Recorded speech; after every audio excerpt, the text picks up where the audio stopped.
Personal opinion है कि ऐसे लोगों को ना लिटरली बीच चौराहे पर खड़े करके इतना छलनी कर देना चाहिए, शरीर गोलियों से भून करके, कि दूसरी बेटियों को छूने की हिम्मत ना पड़े ऐसे अपराधियों की। उनकी रूह कांप जाए कि नहीं, अगर हमने छुआ तो ये हाल होगा। देखिए, इसमें पुलिस को सब कुछ पता है। क्राइम सीन है, उस बेटी के साथ जो अपराध किया गया वहाँ पर 4-5 लोगों को और देखा गया है। ये अपराध एक व्यक्ति के द्वारा नहीं, ये गैंगरेप का मैटर है। पुलिस को मुझे लग रहा है सब कुछ पता है, लेकिन वो डिस्क्लोज नहीं कर रहे हैं, क्योंकि अगर उन्होंने डिस्क्लोज किया उस चीज़ को तो उंगली उनके ऊपर ही उठेगी। रेप केस का जो आरोपी है उसकी माँ का कहना कि मेरे बेटे ने ऐसा कुछ काम नहीं किया। इस देश के अंदर जो माँ है, उनका बेटा आतंकवादी हो, उनका बेटा कितना भी बड़ा मर्डरर हो, कितना भी बड़ा क्रिमिनल हो, कितना भी बड़ा रेपिस्ट हो, वो उसको प्रोटेक्ट करना चाहती है। इतने रेप के केस को देखा है, आपको क्या लगता है कि ऐसे जो रेपिस्ट होते हैं उनकी क्या माइंडसेट होती है कि वो इस लेवल तक किसी को जान से मार देंगे रेप करने के लिए? ये जिस बेटी के साथ अपराध करे उसको ये as a human being consider ही नहीं करते।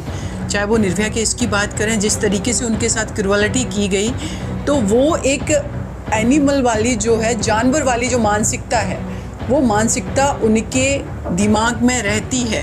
वो फ्रंट से कुछ भी दिखें, सोसाइटी के बीच में घूम रहे, लेकिन वो जानवर वाली मानसिकता लिए घूम रहे हैं। बाकी डेथ पेनल्टी भी है, लाइफ इम्प्रिजनमेंट है।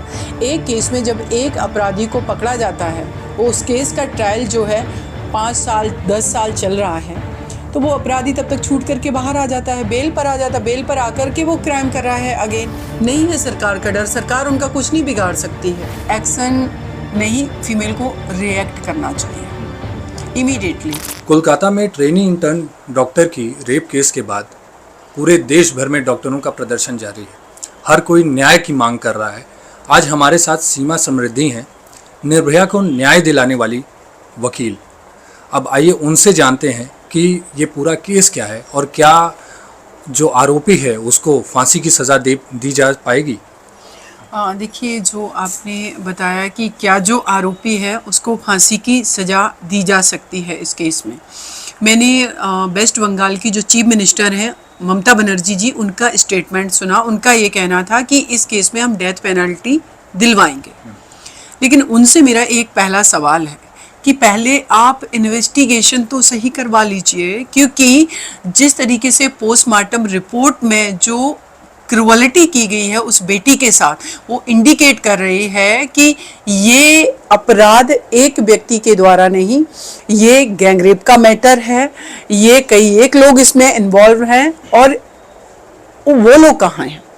अरेस्टिंग तो अभी एक ही व्यक्ति की हुई है, तो डेथ पेनल्टी से तो बाद में अवॉर्डेड होगा। वो तो कोर्ट प्रोसीजर है, वो कोर्ट का ट्रायल का मैटर है।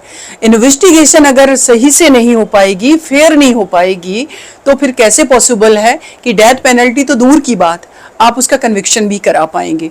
लेकिन मैं शुक्रगुजार हूँ जुडिशरी के कि आज हमारे कोर्ट ने डायरेक्शन दिया है वेस्ट बंगाल सरकार को कि इसमें सीबीआई की जाँच हो। तो अब मुझे उम्मीद लग रही है कि शायद सीबीआई की जब जांच होगी तो सारी चीज़ें जो सही एक्चुअल में जो क्राइम जिन लोगों ने किया है, जो एक्चुअल कल्प्रिट है, उनके नाम भी सामने आएंगे। तो अभी तक तो मुझे यही समझ में आ रहा है। जी मैम, मेरा सवाल ये है कि उस आरोपी ने सीधे एक्सेप्ट कर लिया कि हाँ मैंने रेप किया है, मुझे आप फांसी की सज़ा दे दो, तो क्या इसमें फिर डिले क्यों हो रहा है? और इसमें कहाँ से एंगल आ रहा है कि इतने ये हो सकता है गैंग रेप का? देखिए, इसमें पुलिस को सब कुछ पता है। मैंने पुलिस के स्टेटमेंट सुने जिस दिन से ये क्राइम हुआ, उसके बाद से पुलिस इसमें कभी भी कुछ भी क्लियर कट नहीं बता रही है।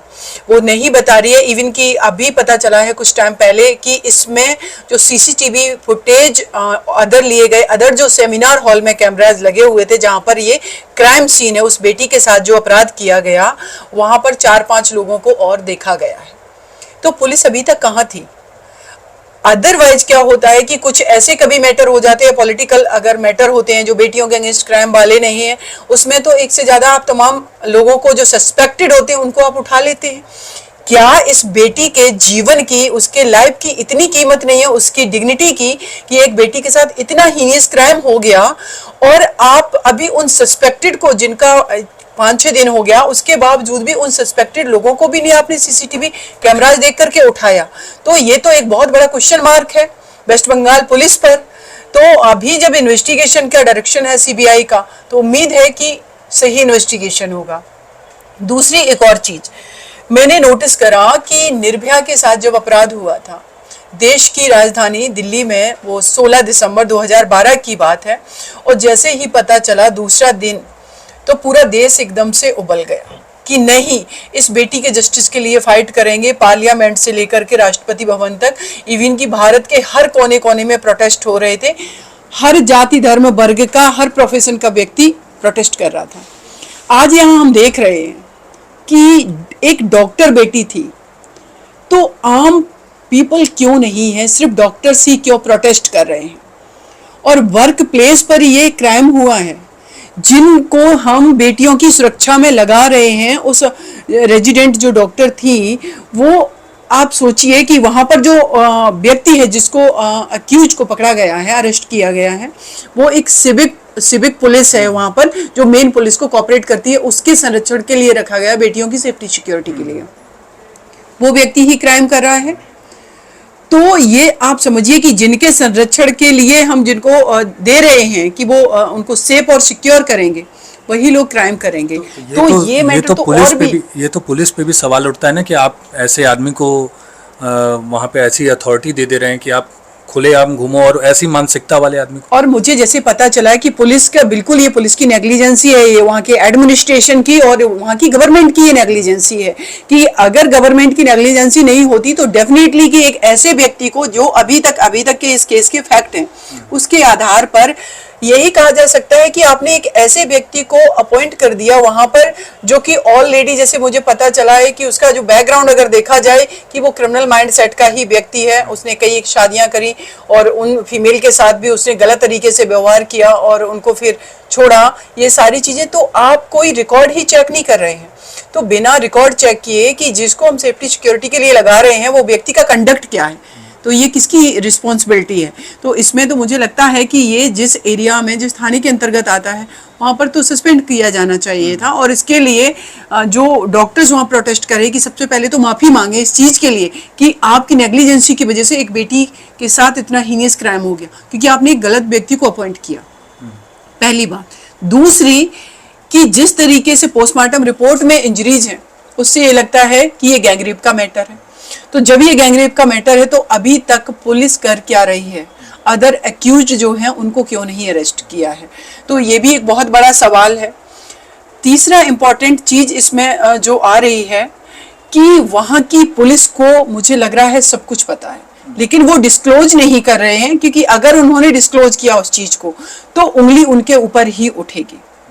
तो ये बहुत बड़ी बात है कि कभी कभी जब भी कोई ऐसे क्राइम होते हैं तो पुलिस खुद दबाने की कोशिश करती है कि जनता का गुस्सा ना फूटे। लेकिन आज भी जरूरत है पूरे देश को यूनाइट होने की, क्योंकि हर घर की बेटी, एक तरफ हम बेटियों को एम्पावर्ड करने की बात करें तो हर घर की बेटी काम करना चाहती है, बाहर निकलना चाहती है।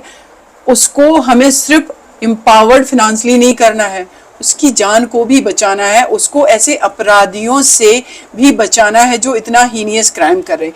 तो ये कलेक्टिवली सबकी रिस्पॉन्सिबिलिटी है। लेकिन सिर्फ ये कह देना कि ये तो पल्ला झाड़ने जैसा हो गया है। और वेस्ट बंगाल में आए दिन मैं सुनती रहती हूँ, मेरे पास उससे पहले भी एक, जब निर्भया के साथ हुआ उसके बाद भी एक बेटी के साथ गैंगरेप का केस हुआ था। अभी जब इलेक्शन का टाइम था उससे पहले भी एक वो टीएमसी के कोई नेता थे जो मुस्लिम कम्युनिटी से आते थे, उन्होंने रेप करा था। वो मैटर भी काफी मीडिया में आया, सारी चीजें वो। तो आए दिन ऐसा होता जा रहा है और आप एक पल्ला झाड़ ले रहे हैं कि हम इनको डेथ पेनल्टी कराएंगे। क्या देश के लोग बेवकूफ हैं कि डेथ पेनल्टी कह देना, और ये निर्भया केस में मैंने फील किया, और डेथ पेनल्टी से अवॉर्डेड करा के उसको एग्जीक्यूट करा देना इस देश के अंदर आसमान के तारे तोड़ने के बराबर है। और वो हम सभी ने देखा कि निर्भया केस में 7 साल 3 महीने लग गए थे। इस देश में पहली बार ऐसा हुआ था कि 4 लोगों को एक बार फांसी की सजा एक केस में दी गई है, उससे पहले कभी नहीं हुआ। वो इतना आसान नहीं था। हम अपराधियों से लड़ते लड़ते हमें सिस्टम से लड़ना पड़ा था। और इस बिटिया के साथ जो अपराध हुआ है, इसमें भी उन अपराधियों को तो पहले हमें सिस्टम सही से खोज के दे कि actual culprit, number of culprit एक नहीं, एक से ज्यादा है। जब वो देंगे तब तो सही मायने में उस बेटी के साथ जस्टिस होगा। अदरवाइज जिसको आपने ढूंढ करके दे दिया, उसने कन्फेस भी कर लिया पुलिस के सामने, और पुलिस की कन्फेशन की जो अकाउंटेबिलिटी जो कहेंगे उसकी एक रिस्पॉन्सिबिलिटी, अकाउंटेबिलिटी वो उसकी नहीं है उतनी कि जो कल्प्रेट पुलिस के सामने हो सकता है डर की वजह से एक्सेप्ट कर लिया। एक्चुअल में इसमें कोई और भी एंगल हो, एक्चुअल में किसी और को भी बचाया जा रहा हो, इसलिए इसको भी आगे कर दिया गया हो, ये चीज़ें भी हो सकती हैं। तो इसीलिए सीबीआई जांच जरूरी थी। अब देखते हैं, हम इंतजार कर रहे हैं इस चीज़ का कि, और इसमें सीबीआई का जो एंगल आया है, इसमें सीबीआई इन्वेस्टिगेट करेगी तो डेफिनेटली उस बेटी को जस्टिस मिलेगा। आपने एक बेटी को न्याय दिलाया, निर्भया, उनकी माँ के साथ भी आप बहुत दिन रही। यहाँ एक कोलकाता रेप केस का जो आरोपी है, उसकी माँ का कहना कि मेरे बेटे ने ऐसा कुछ काम नहीं किया, उसके ऊपर आरोप लग रहे हैं, उसे दबाव के अंदर वो किया जा रहा है। तो क्या अगर ये आरोपी जो एक्सेप्ट कर ले रहा है डायरेक्ट कि मैंने रेप किया है, तो क्या लग रहा है कि माँ क्या सोच रही है? देखिए उत्कर्ष जी, अगर हम इस पर डिटेल बात करें सोसाइटी के स्ट्रक्चर की, तो इस देश के अंदर जो माँ है, उनका बेटा आतंकवादी हो, उनका बेटा कितना भी बड़ा मर्डरर हो, कितना भी बड़ा क्रिमिनल हो, कितना भी बड़ा रेपिस्ट हो, वो उसको प्रोटेक्ट करना चाहती है। ये माइंडसेट है। तो उसकी माँ की बातों पर वो, उनकी माँ कह रही है कि मेरा बेटा तो इसमें नहीं है, तो भाई फिर कैसे, जो अभी पुलिस की भी एक इन्वेस्टिगेशन आई है कि ब्लूटूथ से कनेक्ट हो गए, उसके वहाँ पर वो पाए गए हैं, तो ये तो कंफर्म है कि वो वहाँ मौजूद था और वो उस जगह पर मौजूद है जहाँ पर डेड बॉडी है उस बिटिया की।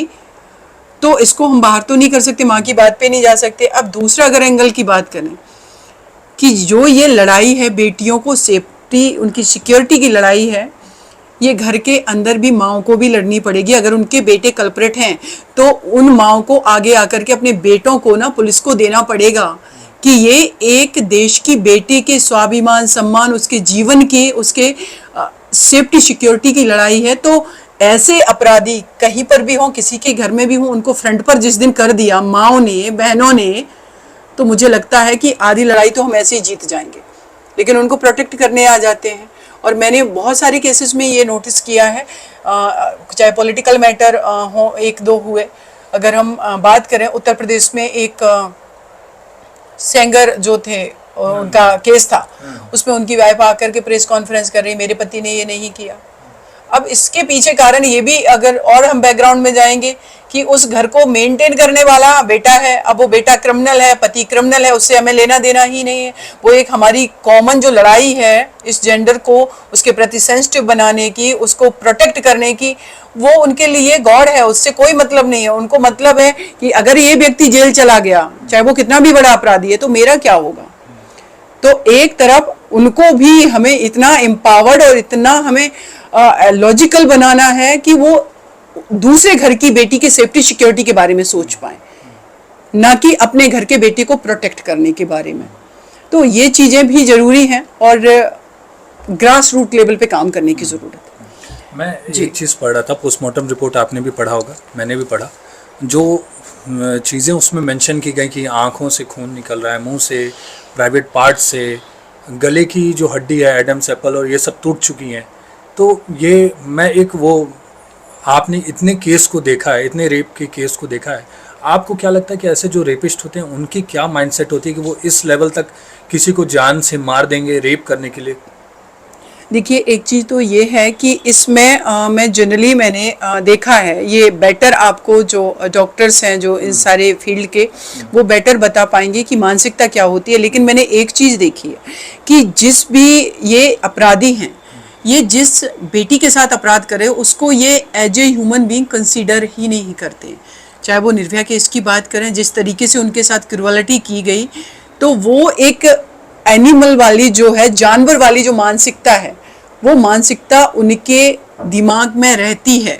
वो फ्रंट से कुछ भी दिखें, सोसाइटी के बीच में घूम रहे, लेकिन वो जानवर वाली मानसिकता लिए घूम रहे हैं। तभी जब उनको मौका मिलता है, और ऐसी हमारी कोई बेटियाँ ऐसे प्लेस पर या कहीं पर भी, बस में, स्कूल कॉलेज में, कहीं पर भी होती हैं, तो उनके साथ ये अपराध होता है। तो ऐसी मानसिकता वाले लोगों की वो मानसिकता क्यों पनप रही है? क्या हमारी अपब्रिंगिंग में वो कमी है? क्या हमारे स्कूल कॉलेज जहाँ पर हमें मोरलिटी की डेफिनेशन को बना करके हमें जो मोरलिटी सिखानी है, हम क्या उस पर काम कर रहे हैं? क्या हम उस इथिक्स पे काम कर रहे हैं कि एक बच्चे के साथ स्कूल में बैठने वाली दूसरी बच्ची वो ह्यूमन बीइंग है, ना कि वो एक ऑब्जेक्ट है, ना कि वो एक डिफरेंट जेंडर है। वो डिफरेंट जेंडर हो सकती है लेकिन है तो ह्यूमन बीइंग। तो हम उसके प्रति उसको सेंसिटिव नहीं बना रहे हैं और उस बेटी को हम उस तरीके से नहीं बना रहे कि वो सोसाइटी का मेन रोल में आ सके।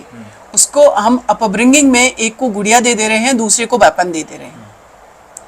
तो जो गुड़िया है वो सेंसिटिव है, जो वेपन लिए है वो बाहुबली है, और बाहुबली क्या करता है? वो क्राइम कर रहा है।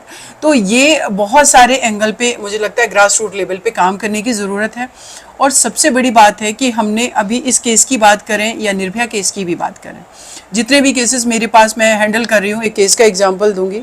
पड़ोसी है, 15 साल की बच्ची है, उसका रेप करके उस बेटी को केरोसिन डाल के जिंदा जला देता है, और वो बेटी को फिर कहता है कि अगर तूने सच बताया तो तेरे भाई को भी मार देंगे। वो बेटी डर के वजह से स्टेटमेंट कुछ और दे रही है। बाद में जब वो दूर होते हैं तो वो सच बताती है। उसमें मैं केस फाइट करी, मेरी जान को खतरा है। जो दूसरे काउंसिल को खड़ा किया उनकी जान को खतरा है। डॉक्टर्स बयान देने आ रहे हैं, उनकी जान को खतरा है। तो ये लड़ाई तो अपराधियों को सजा दिलाने की तो बाद में हो जाती, पहले तो फिर कहीं कहीं अपने आप को प्रोटेक्ट करने की हो जाती है। ट्रायल को सही से जो केस है उसका ट्रायल सही कराने की हो जाती है। और उससे भी पहले जरूरी है, निर्भया केस की बात करें, अभी ये वेस्ट बंगाल में हमारी डॉक्टर बेटी के साथ जो अपराध हुआ उसकी बात करें, या हजारों बेटियों की बात करें, ग्रास रूट लेवल पे काम ये करना है कि हमें इन्वेस्टिगेशन नहीं चाहिए, हमें पुलिस नहीं चाहिए, हमें हमारी डिग्निटी के साथ जीवित रहने का अधिकार है। हमें वो प्रिवेंटिव रिलीफ चाहिए जिससे हमारे खिलाफ क्राइम ही ना हो। तो उस एंगल पे तो हम काम ही नहीं कर रहे हैं। और दूसरा, मैं निर्भया केस के बाद दिल्ली में बात चली कि जो डार्क स्पॉट हैं वहाँ पर सीसीटीवी कैमराज लगाए जाएंगे। उत्कर्ष जी, मैंने एक चीज़ नोटिस करी, अभी एक केस हुआ था सादाबाद डेयरी के पास, उस बेटी को शायद 35 जो चाकू मार दिया गया।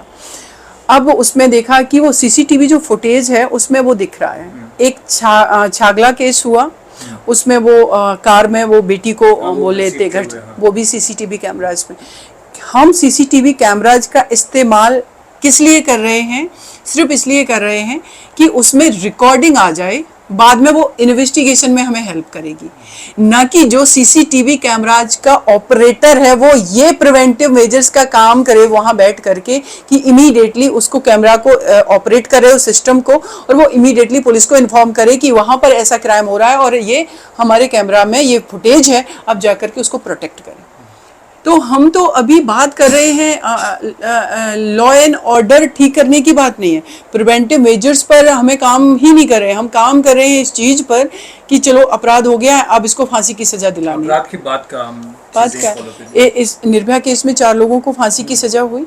अगर डिटरेंस होता तो ये अपराध नहीं होता। अगर उनका डर होता तो दिशा रेड्डी जो आंध्र प्रदेश में उस बेटी को जिंदा जला दिया गया, उसके बाद हजारों बेटियां, अभी अयोध्या में एक बेटी के साथ अपराध हुआ। मेरे पास ऐसे सैकड़ों केसेस मैं बता दूंगी जो कि मीडिया में नहीं है, तो उन बेटियों के साथ नहीं होता। तो डिटरेंस भी जरूरी है, वो लॉ एंड ऑर्डर स्ट्रॉन्ग हो, लेकिन उससे ज़्यादा जरूरी है कि सोसाइटी का जो माइंड सेट है एक जेंडर का वो बदले महिलाओं के प्रति, तब तो हम अपनी बेटियों को सेफ सिक्योर कर पाएंगे। अदरवाइज तो आए दिन ऐसे मैटर होते रहेंगे। क्या आरोपियों के अंदर सरकार का या कानून का कोई डर नहीं रहा? इतने कड़े प्रावधान हैं, डेथ पेनल्टी तक है, लाइफ इम्प्रिजनमेंट तक है, लेकिन फिर भी कोई डर नहीं। अगर डर होता तो फिर ये क्राइम नहीं होता। अब जैसे आपने कहा कि डेथ पेनल्टी भी है, लाइफ इम्प्रिजनमेंट है, एक केस में जब एक अपराधी को पकड़ा जाता है, वो उस केस का ट्रायल जो है 5 साल 10 साल चल रहा है, तो वो अपराधी तब तक छूट करके बाहर आ जाता है, बेल पर आ जाता है, बेल पर आकर के वो क्राइम कर रहा है अगेन। तो फिर कहाँ से उसके अंदर डर होगा? नहीं है सरकार का डर, सरकार उनका कुछ नहीं बिगाड़ सकती है। और दूसरी चीज अगर आप देखेंगे कि जब ये ट्रायल बहुत लंबा चलता है तो जो अपराधी बाहर आ रहा है वो चैलेंज कर रहा होता है सरकार को कि आप देखो हमने क्राइम भी किया और आप मेरा कुछ नहीं बिगाड़ सकते। इसमें उत्कर्ष जी एक और अगर हम चीज़ पर बात करें कि अगर मैटर थोड़ा सा ऐसे है कि किसी का स्टॉकिंग का मैटर है, किसी बेटी को कोई स्टॉक कर रहा है या किसी का हरासमेंट का मैटर है, उसमें थाने से बेल मिल जा रही, इमीडिएटली उनमें कोर्ट से बेल मिल जा रही, 10 दिन में मिल जा रही, 15 दिन में मिल जा रही। इन केसेस को हम कैसे केसेस कंसीडर करें कि ये हीनियस क्राइम नहीं है, लेकिन वो व्यक्ति जो है जिसको एक्यूज्ड को बेल मिली है उसका माइंडसेट क्या है कि इस फीमेल को मैंने स्टॉक किया, इसके साथ मैंने फिजिकल टच किया, इसका हरासमेंट किया, इसकी इतनी हिम्मत कि इसने मेरे खिलाफ एफआईआर कराई, तो वो आ करके उस बेटी का मर्डर भी कर रहा है, उसको और हरास कर रहा है। और ऐसा एक केस आपको याद होगा 1-2 साल पहले हाथरस में हुआ था। एक बेटी को खेत में, वो अपने फादर के साथ काम कर रही थी, उसके फादर को उसने गोली मार रही थी सिर में, और वो इसीलिए मारी थी क्योंकि उसके फादर ने अपनी बेटी के लिए लड़ाई लड़ रहे थे। वो 354 आईपीसी का मैटर था। अब आप समझिए कि कितना हमें कलेक्टिवली वर्क करने की ज़रूरत है, इस सिस्टम को उस डायरेक्शन में सोचने की ज़रूरत है। डर इसीलिए नहीं है क्योंकि हम फेल हैं एज ए सिस्टम। हम कानून बना दे रहे हैं, उनका इम्प्लीमेंटेशन नहीं करा पा रहे। सरकार की नाकामी है, और वो साफ दिख रही है, इस केस में भी दिख रही है। अगर सरकार की नाकामी नहीं होती तो जिस सिविक पुलिस को वो अपॉइंट करे वही अपराध करता क्या? तो इसमें तो आप सोचिए कि कितनी बड़ी नाकामी है कि आप ऐसे व्यक्ति को भी अपॉइंटमेंट दे रहे हैं जो कि ऑलरेडी क्रिमिनल प्रवृत्ति का व्यक्ति है। इसमें तो एक लूप होल हो गया ना कि जो हम लोग पहले कैरेक्टर सर्टिफिकेट और ये सब चीज़ों को वो करते हैं, आपने तो पुलिस ने उस तरह की, अगर इस पर लार्जेस्ट लेवल पे मुझे लगता है इन्वेस्टिगेशन जो सीबीआई ने किया है ना, तो इसमें तो पूरी चैन जो है जिन्होंने अपॉइंटमेंट किया उन सबको सस्पेंड करना चाहिए और उनके अगेंस्ट में भी चार्ज फ्रेम होनी चाहिए, क्योंकि कुछ हर चीज़ का एक स्टैंडर्ड होता है। वो स्टैंडर्ड कहाँ है कि आप जिनको अपॉइंटमेंट दे रहे हैं, जिनको अपॉइंट कर रहे हैं, वो व्यक्ति कैसे कैरेक्टर का है, उसके पीछे क्या उसका बैकग्राउंड है, क्या वो हैबिचुअल ऑफेंडर है या नहीं, ये सारी एंगल्स आपने चेक करे हैं।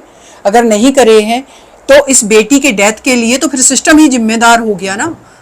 तो पहले तो इस सिस्टम को पनिश किया जाना चाहिए, देन आफ्टर वो फिर अक्यूज्ड को पनिश किया जाना चाहिए।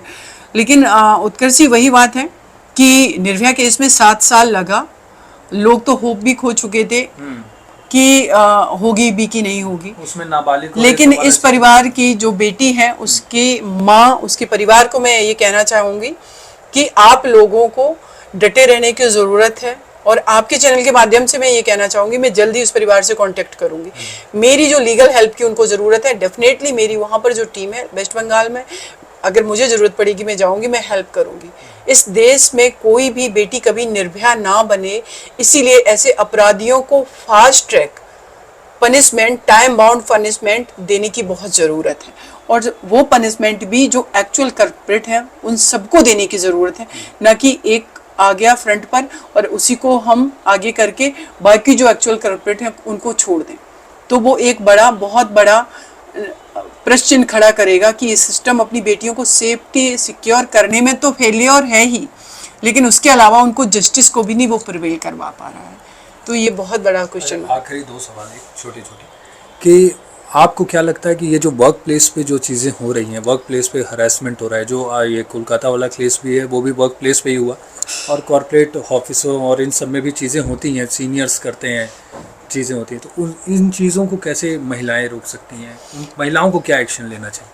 देखिए, एक्शन तो सबसे मुझे लगता है जो मैं अभी तक अपने को समझ पाई हूँ सारी सिचुएशन, एक्शन नहीं, फीमेल को रिएक्ट करना चाहिए इमीडिएटली।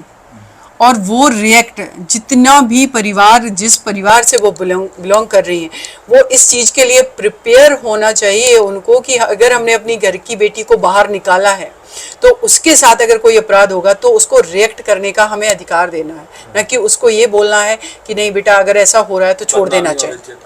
बदनामी, इज्जत कौन? ये माइंडसेट की बात है। वो व्यक्ति कैसे बदनाम हो सकता है? जो विक्टिम है, जो सोसाइटी में कंट्रीब्यूट कर रहा है, जो एक हेल्दी सोसाइटी का पार्ट है फीमेल, और उसके साथ अपराध हो रहा है, तो जो अपराधी है वो इस सोसाइटी के लिए एक इविल का काम कर रहा है। तो हमें उसके खिलाफ अगर खड़ा होना है तो ये मानसिकता सिर्फ फीमेल की नहीं, ये पुरुषों की भी होनी चाहिए। और मुझे ये बहुत खुशी की बात है कि बहुत सारे मेल हैं, मैं देखती हूँ, चाहे वो निर्भया केस की भी बात करें या अभी इस बिटिया के जो डॉक्टर के साथ अपराध हुआ उसकी भी बात करें, हमारे मेल जो है पर्सन आकर के फ्रंट पर उनकी लड़ाई लड़ रही। तो एक सोसाइटी का बहुत बड़ा हिस्सा है जो चाहता है कि हमारी घर की फीमेल सेफ हो, सिक्योर हो, हमारी देश की फीमेल सेफ सिक्योर हो। लेकिन हमें उनको आइडेंटिफाई तो करना होगा जो ऐसे माइंडसेट के लोग बैठे हो, चाहे वो कॉर्पोरेट सेक्टर में हो, चाहे वो किसी भी प्लेस पर हो। तो जिस दिन हमारी फीमेल ने रिएक्शन देना शुरू कर दिया, कुछ नहीं तो भाई आप एक थप्पड़ मारो, बाद में देखा जाएगा जो भी होगा। अब issue on the spot reaction करो। और अगर आपको लग रहा है कि नहीं हम ये रिएक्शन नहीं कर सकते क्योंकि हमें अपनी जॉब भी सिक्योर करनी है, पता चला कि एक कंपनी में जहाँ पर फीमेल काम कर रही है उसके साथ अगर हरासमेंट हुआ है तो वो अगर उस सीनियर अथॉरिटी के खिलाफ कंप्लेन करेगी तो वहाँ से कंपनी से उसको पता चला रेड फ्लैग दे दिया जाएगा, रेड मार्क कर दिया जाएगा, उसको कई कंपनी में काम नहीं मिलेगा। मतलब आप क्या कर रहे हैं, सोसाइटी में उसको बायकॉट कर रहे हैं उसके फंडामेंटल राइट से, जो कि एम्प्लॉयमेंट फंडामेंटल राइट है, राइट। तो ये उसका फंडामेंटल राइट है, आप कैसे कर सकते हैं। तो उसके लिए मैं फीमेल से कहूँगी कि देखिए, जब तक सामने वाला ऑनेस्ट है आप ऑनेस्ट रहिए। अगर सामने वाला क्रिमिनल है तो भाई आपको कम से कम अपने को प्रोटेक्ट करने के लिए स्मार्टली तो वर्क करना होगा। सीनियर के ऑफिस में जा रही है, अगर क्राइम कर रहा है तो भाई आप एक हिडन कैमरा तो रख सकती हैं, आप रिकॉर्डिंग तो ऑन कर सकती हैं, आप कुछ तो ऐसा कर सकती हैं। आप सिर्फ सोसाइटी में कंट्रीब्यूट नहीं कर रही हैं, आपकी अपने प्रति भी ये सोशल रिस्पॉन्सिबिलिटी है कि अपने को सेफ सिक्योर रखें और आप अपनी डिग्निटी को भी बचा करके रखें, कोई आपको हार्म ना पहुंचा पाए, कोई आपको नुकसान ना पहुंचा पाए। तो उसके लिए स्मार्ट तो बनना ही पड़ेगा आपको। लेकिन सबसे बड़ी बात ये है कि सोसाइटी का माइंडसेट बदलना। अभी एक केस मेरे पास आया है, एक बच्ची 14 साल की थी, उसके रियल मासी के बेटों ने उसके साथ रेप किया। वो बच्ची अपने मदर से कह रही, उसने मना कर दिया, उसने मैटरनल अंकल से कहा, उन्होंने मना कर दिया। अब उस बेटी के साथ क्या हो रहा है कि जब भी वो रिलेटिव्स के बीच में फंक्शन में जा रही है और वो दिख रहे हैं तो वो हंस रहे हैं उस पर। आप समझिए कि क्या होगा कि जिस बेटी के साथ 14 साल की थी, रेप किया उन्होंने, और वो अब उसको देख करके हंस रहे हैं और अनएप्रोप्रिएट तरीके से उसको टच भी करने की कोशिश कर रहे हैं। आप इस देश की आबादी की 50% का जो हिस्सा है वो बेटी, उसको आपने जिंदा लाश बना करके छोड़ दिया है, जबकि वो ब्रेन इस देश की इकोनॉमी में कंट्रीब्यूट कर सकता है, इस सोसाइटी को एक नया स्ट्रक्चर दे सकता है, इस सोसाइटी को कुछ इनोवेटिव आइडियाज दे सकता है। दे रहे हैं, दे तो रही हैं, लेकिन ऐसे क्राइम हो रहे हैं तो वो रोक भी तो रहे हैं, क्योंकि उस पर कोई एक्शन ही नहीं है, उस पर हम प्रिवेंटिव वर्क नहीं कर रहे हैं। क्योंकि एक माइंडसेट बहुत बड़ी चीज़ है कि बेटी के साथ क्राइम हो गया। निर्भया की मदर को मैं कहूँगी, मैं सैल्यूट करती हूँ कि उन्होंने अपनी बेटी का नाम डिस्क्लोज किया कि मेरी बेटी की क्या गलती थी। लेकिन हमने कानून ही इस तरीके के बनाए हैं कि नहीं, उसकी आइडेंटिटी डिस्क्लोज नहीं करनी है, क्योंकि सोसाइटी का स्ट्रक्चर ऐसा है कि बाद में उसकी शादी में प्रॉब्लम होगी, नहीं उस लड़की को गलत निगाह से लोग देखेंगे। तो ये सोसाइटी के कौन लोग हैं और वो क्यों देखेंगे, ये बहुत बड़ा सवाल है।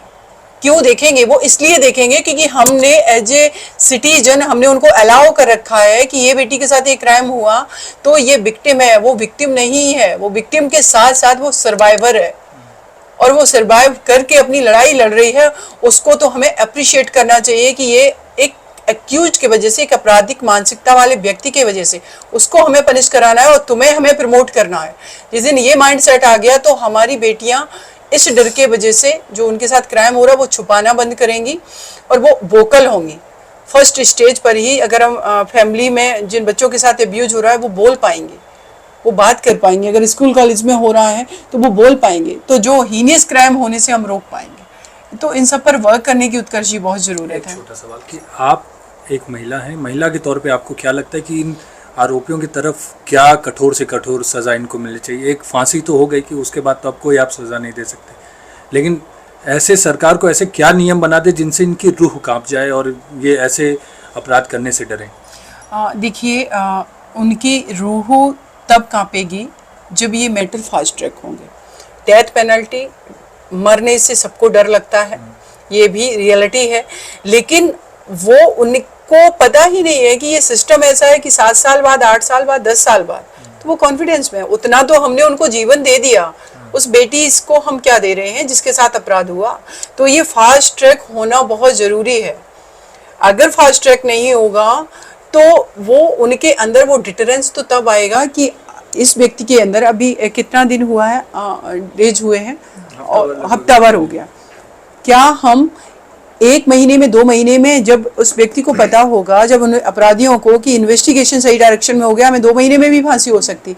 आप देखिए कितना डिटरेंस पैदा होगा और इस तरीके के क्राइम और रुकेंगे। जो उत्तर प्रदेश, आपकी राय मैं जानना चाहूँगा, जो उत्तर प्रदेश में हो रहा है, पुलिस एनकाउंटर कर दे रही है, उसमें अगर ज़रूरत है, देखिए पुलिस एनकाउंटर का जो चीज़ है वो ये नहीं है कि गवर्नमेंट का इंटेंशन है कि हम ट्रायल नहीं चला करके उनका एनकाउंटर करेंगे। गवर्नमेंट का ये है कि जो अपराधी है उसको पकड़ेंगे, और अगर वो कोऑपरेट नहीं कर रहा, वो भाग जा रहा है और हम पर ही अटैक कर दे रहा है, तो भाई एनकाउंटर ऑप्शन है। तो एनकाउंटर वो इलीगल नहीं है, वो तो लीगली हम कर रहे हैं ना। जब हम अपना इन्वेस्टिगेशन कर रहे हैं उसमें वो अपराधी कोऑपरेट ना करके उल्टा पुलिस पर ही अटैक कर रहा है। और मेरा जो अगर पर्सनल ओपिनियन कहें, यही मैं जानना चाह रहा मेरी पर्सनल ओपिनियन है कि ऐसे लोगों को ना लिटरली बीच चौराहे पर खड़े करके इतना छलनी कर देना चाहिए, शरीर गोलियों से भून करके, कि दूसरे बेटियों को छूने की हिम्मत ना पड़े ऐसे अपराधियों की। उनकी रूह कांप जाए कि नहीं, अगर हमने छुआ तो ये हाल होगा। हालांकि इसको फिर बहुत लोग ऐसे लेंगे तालिबानी फरमान है ये वो, तो क्या वो तालिबानी मानसिकता नहीं है जो इस बेटी को इतना ब्रुटल तरीके से क्राइम कर रहा है। हम ये कभी स्टेटमेंट नहीं देंगे कि इस तरीके से करना चाहिए। पहले हमारे देश की हर बेटी को आप सेफ सिक्योर तो कर दो, तो हम इस तरीके से बोलना, जो हमारे उसके प्रति इमोशंस हैं, जो अंदर से हम बेटियां फील कर रहे हैं कि इस कंट्री का इक्वल हिस्सा हम भी हैं। हम कंस्ट्रक्टिव काम कर रहे हैं, देश को बना रहे हैं, परिवार को बना रहे हैं, सोसाइटी को बना रहे हैं। हम परमाणु बम नहीं बना रहे, हम बॉर्डर नहीं बना रहे, हम हथियार नहीं बना रहे, हम कंस्ट्रक्टिव काम कर रहे हैं, और आप हम ही को मार रहे हो, हमारी डिग्निटी को हार्म कर रहे हो। तो ये लड़ाई तो बहुत बड़ी है, लेकिन ये लड़ाई किसी जेंडर के खिलाफ नहीं है, मेल के खिलाफ नहीं है। लड़ाई सोसाइटी की उस इविल, उस बुराई के खिलाफ है जो क्राइम कर रहे हैं, जो बेटियों को उनको as a gender, as a इंसान ही ट्रीट नहीं कर रहे। तो उसके लिए तो कलेक्टिवली सबको लड़ना पड़ेगा। और आज तक मुझे लग रहा है मेरे देश के अंदर कभी भी कोरोना के टाइम में आपने देखा एक रिंगटोन चला था, कैसे हाथ धोएं और ये सारी चीज़ें, जो भी अपना मोबाइल फ़ोन लगा रहा था, सारी चीज़ें। क्या हमने कभी अपनी देश की बेटियों के लिए ऐसा कोई पायलट प्रोजेक्ट चलाया है कि आपकी बेटी, आपकी सोशल रिस्पॉन्सिबिलिटी है, अगर वो किसी और के घर की बेटी भी है, वो कहीं पर भी है, स्कूल में उसको प्रोटेक्ट करना, ये हमारी फंडामेंटल ड्यूटी है। कौन सा एक सिंगल प्रोजेक्ट नहीं है। ठीक है, कुछ चली हैं गवर्नमेंट की योजनाएं, वो 12 साल तक की बच्ची है, कोई बच्ची बर्थ उसका हुआ है तो उसको हम कुछ पैसे दें, ये बहुत सारी ऐसी चली हैं। लेकिन मैं एक पायलट प्रोजेक्ट की बात करें जहाँ पर इन अपराधों के लिए, जहाँ आप एक पैरेलल क्यों नहीं कोर्ट खड़ी कर देते हैं जहाँ पर ट्रायल जो है फीमेल से रिलेटेड केसेस का ही हो। आप एक फीमेल क्यों नहीं ऐसा ट्रायल से लेकर के आप सुप्रीम कोर्ट के लेवल तक एक खड़ी क्यों नहीं, एक पैरेलल कोर्ट खड़ी हो सकती है जहाँ पर कि जो विमेन के अगेंस्ट क्राइम है, उस क्राइम में with in 2 months, with in 3 months fast track court case हो करके उनका कन्विक्शन होगा, तो डर पैदा होगा। क्योंकि फीमेल के अगेंस्ट तो क्राइम किसी भी जगह हो रहा है, घर के अंदर हस्बैंड के द्वारा उसको अब्यूज किया जा रहा है उसके अपने बेड पर। आप सोचिए कितना मैटर है कि जिस हमारे पास अभी एक केस मैं कर रही हूँ 304B का डॉरी डेथ का केस है, उस बेटी के ससुराल वालों ने सिर्फ 51,000 रुपीज कन्याधन का उसके मायके वालों से लेने के लिए उस बेटी को शादी के 4 महीने के बाद ही मार दिया। और उसके बाद उस बेटी को मार दिया। फिर वो अभी तक मुझे लग रहा है जो डिफेंस काउंसिल है उसको 20 लाख रुपए दे चुके होंगे। तो डॉरी डेथ में आप देखेंगे कि जो बेटी अपना एक परिवार छोड़ करके दूसरे परिवार में जा रही है, एक नए लोगों के बीच जा रही है, और वहाँ पर वो किस कमिटमेंट के साथ जा रही है कि इसमें हमें अपनी लाइफ का रिमेनिंग पार्ट इसी घर में बिताना है, वहाँ पर उसके साथ क्या हो रहा है। तो कभी कभी जो जस्टिस हमारे एक्स जस्टिस काटजू जी ने जो कहा था कि डॉरी डेथ के मैटर में डेथ जो 302 है IPC उस टाइम ज़रूर लगना चाहिए, क्योंकि वो तो और भी हीनियस हो गया। जहाँ हमारा एक ट्रस्ट था कि हमें सेफ सिक्योर करेंगे, वही हमें मार दे रहे हैं।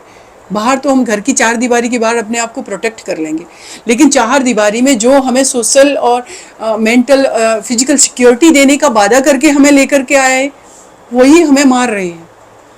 तो ये मानसिकता उत्कर्ष जी बदलने की बहुत ज़रूरत है। जितना हम अपनी फीमेल को एम्पावर्ड कर रहे हैं, उतना ही मेल के अंदर उन फीमेल के एम्पावर्डनेस को एक्सेप्टेंस आना, डेवलप करना बहुत ज़रूरी है। नहीं तो बहुत ही मुश्किल का ये दौर है। और इसमें इवन कि सुप्रीम कोर्ट ऑफ इंडिया का इवन क्रिटिसाइज करने का मुझे नहीं है, लेकिन मैं अपना एक पॉइंट ऑफ व्यू रख रही कि मैरिटल रेप जो है उसको रेप कंसीडर नहीं किया गया। अभी वो matter high court, supreme court में है और जल्दी ही उस पर हियरिंग शुरू होने वाली है और मुझे लगता है विद इन 1 और 2 मंथ्स में आएगा। क्योंकि मैरिटल रेप को आप रेप नहीं कंसीडर करोगे, क्योंकि आप एक व्यक्ति को ये अधिकार दे दिया है कि वो किसी भी हद तक आपके साथ क्रूरलिटी कर रहा है घर में, तो वो डिवोर्स का तो ग्राउंड हो सकता है, वो क्रूरलिटी का ग्राउंड हो सकता है, लेकिन वो मैरिटल रेप नहीं है। और दूसरी तरफ हमारे जो पीनल कोड है वो कहता है कि विदाउट कंसेंट, लेकिन एक व्यक्ति को हमने शादी के बंधन में बंध के वो परमानेंट कंसेंट दे दिए कि वो कितना भी क्रूरलिटी करेगा, मेरी डिग्निटी के साथ कितना भी छेड़खानी करेगा, फिर उसका जो इंडिविजुअल फंडामेंटल राइट है एज ए ह्यूमन बीइंग, उसका तो वायलेशन हो रहा है। फिर आर्टिकल 21 कॉन्स्टिट्यूशन ऑफ इंडिया का क्या मतलब रह गया कि आप इंडिविजुअल के राइट को प्रोटेक्ट कर रहे हैं। होपफुली मुझे लगता है कि सुप्रीम कोर्ट ऑफ इंडिया का जब जजमेंट आएगा तो वहाँ पर ये चीज़ होगी कि अगर इंडिविजुअल किसी के राइट को प्रोटेक्ट किया जाएगा तो मैरिटल रेप को भी रेप कंसीडर किया जाएगा। हाँ, एक चीज़ है कि कोई इसका मिसयूज ना करे, इसलिए आप भाई अपनी इन्वेस्टिगेशन जो एजेंसियां हैं उनको इतना ट्रांसपेरेंट, इतना टेक्निकल, इतना इंटेलिजेंट पर्सन को अपॉइंट कीजिए ना कि वो दूध का दूध और पानी का पानी कर दें। तो उनके अब ये होगा कि कोई फॉल्स केस कर रहा है तो उसके लिए आप पनिशमेंट का करिए, आप प्रावधान करिए, आपके पास है अथॉरिटी। लेकिन एक फॉल्स केस के बीच में और एक जेन्युइन केस के बीच में आप डिफ्रेंशिएट ही नहीं कर पा रहे हैं अभी, क्योंकि हमारी एजेंसियां ऐसी हैं ही नहीं। उनके अंदर भी बहुत सारी एजेंसियों के अंदर ऑनेस्टी नहीं है। मैं पुलिस के केसेस हैंडल कर रही हूँ, बहुत सारे देखा कि एक प्लेस पर कहीं क्राइम हुआ है, 4 लोग खड़े हैं, 2 कल्प्रिट हैं उसमें और 2 देख रहे थे खड़े, वो बचाने उनको भी उन्होंने अक्यूज बना दिया। अब वो क्या करेंगे, उनसे पैसे लेने की कोशिश करेंगे, फिर कहेंगे तुम इतना करो, तुम्हारा नाम हटा देंगे चार्जशीट से। ये रियलिटी है। तो रियलिस्टिक ग्राउंड पर काम करने की भी हमें बहुत ज़रूरत है। लेकिन फ़िलहाल सबसे ज़्यादा ज़रूरी अभी जो है कि हमारी इस बिटिया को, जो वेस्ट बंगाल की है, इस बेटी के एक्चुअल अपराधी कौन है उनको पकड़ा जाना ज़रूरी है, फास्ट ट्रैक ट्रायल ज़रूरी है, सही डायरेक्शन में इन्वेस्टिगेशन ज़रूरी है, और उसके बाद इस केस में डेथ पेनल्टी से कम कोई पनिशमेंट नहीं होना चाहिए, ये भी ज़रूरी है। तो ये थी हमारे साथ सीमा समृद्धि जी, निर्भया को न्याय दिलाने वाली, और अब देश में एक और निर्भया न्याय मांग रही है। पूरे देश के डॉक्टर रोड पे उतरे हुए हैं न्याय के लिए। देखते हैं सरकार क्या करेगी, कोर्ट क्या करेगा और उन्हें कब जस्टिस मिलेगा। उत्कर्ष मिश्रा, न्यूज़ 18 के लिए।